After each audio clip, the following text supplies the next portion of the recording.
पर 14 वर्ष की अवस्था में नरेंद्र पेट की खराबी से बीमार रहने लगा। इस कारण स्वास्थ्य दिनों दिन गिरता गया और शरीर सूखकर हड्डियों का ढांचा मात्र रह गया। नरेंद्र के पिता तब कलकत्ता में नहीं थे, मध्य प्रदेश में थे। गिरता स्वास्थ्य देखकर चिकित्सकों ने जलवायु परिवर्तन की सलाह दी।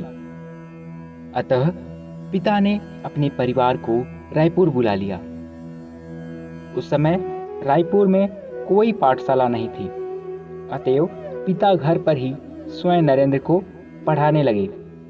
स्वास्थ्य में भी सुधार हुआ। विश्वनाथ रायपुर के विचारशील लोगों के साथ ज्ञान चर्चा में भी अपना समय व्यतीत करते थे।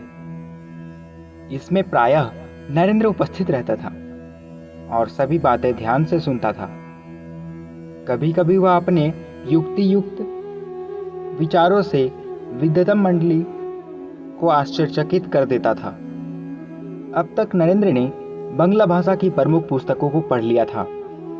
वह जो कुछ पढ़ता उसे भली प्रकार हृदय गंभीर कर लेता था। स्मरण शक्ति अद्भुत थी। एक बार भी जो कुछ पढ़ लिया वह उसे सहज ही स्मरण हो जाता था। विचार गोष्ठी की अनेक बातें उसे सहज ही स्मरण हो जाती थी। वह उनको उद्धृत कर लोगों को चकित कर देता था। उसकी स्मरण शक्ति देखकर सभी आश्चर्य करते थे।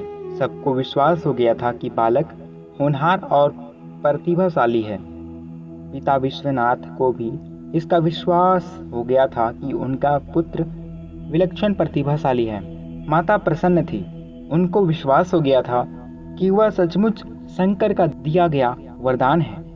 विश्वनाथ नरेंद्र का यह प्रतिभा विकास देखकर उसके साथ उन विषयों पर वाद विवाद और तर्क वितर्क करने लगे। पिता की इस उदारता, ज्ञान गरिमा और पर दुख कातरता का नरेंद्र पर विशेष प्रभाव पड़ा। पिता 2 वर्ष तक रायपुर में रहकर कलकत्ता लौट आए। नरेंद्र जब 16 वर्ष का हुआ तो उसका हष्ट पुष्ट शरीर देखकर लोगों को उसकी अवस्था के बारे में भ्रम होने लगा। वह 20 वर्ष का दिखाई देता था। इसी समय नरेंद्र को व्यायाम का शौक हुआ और वह व्यायामशाला जाने लगा। इससे उसका शरीर और भी पुष्ट बलिष्ठ हो गया। अपने सभी साथियों में वह अग्रणी गिना जाने लगा। उसने घुसेबाजी में पुरस्कार भी प्राप्त किया। कलकत्ता क्रिकेट के खिलाड़ियों में भी उन दिनों उसका अच्छा नाम था। 2 वर्ष तक रायपुर में रहने के कारण नरेंद्र स्कूल की पढ़ाई में पिछड़ गया था। अतः प्रवेशिका में प्रवेश मिलने में कठिनाई हुई, पर शिक्षकों के विशेष प्रयत्न से प्रवेश मिल गया।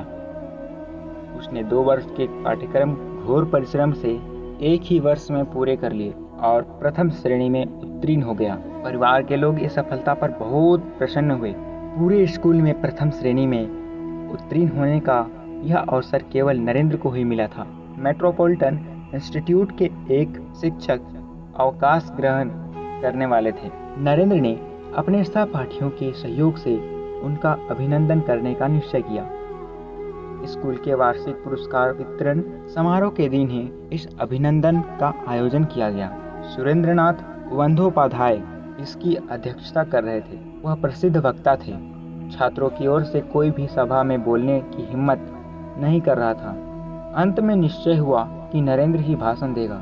नरेंद्र ने आधे घंटे के अपने भाषण में अपने शिक्षक महोदय के गुणों पर प्रकाश डाला और अंत में छात्रों की ओर से भावभरा श्रद्धांजलि देकर और उनके विछोह से उत्पन्न दुख का वर्णन किया। उसका यह भाषण अत्यंत प्रभावशाली था। प्रसन्न होकर श्री सुरेंद्रनाथ बंदोपाध्याय ने उसके इस भाषण की बड़ी प्रशंसा की। अपनी व्यक्तित्व शक्ति से संसार भर में धाक जमाने वाले स्वामी विवेकानंद में यह गुण किशोरावस्था में ही दिखाई देने लगा था। वास्तव में माता पिता ने पुत्र के चरित्र निर्माण में महत्वपूर्ण भूमिका निभाई थी। बचपन में ऐसा लगता था कि यह किशोर घमंडी, उद्यमशील प्रकृति का है, पर माता पिता, विशेष रूप से पिता के निर्देशन के कारण नरेंद्र का जीवन ही परिवर्तित हो गया। पिता ने होनहार बीरवान के पात पहचान लिए थे। समय के साथ नरेंद्र के व्यक्तित्व का विकास हो गया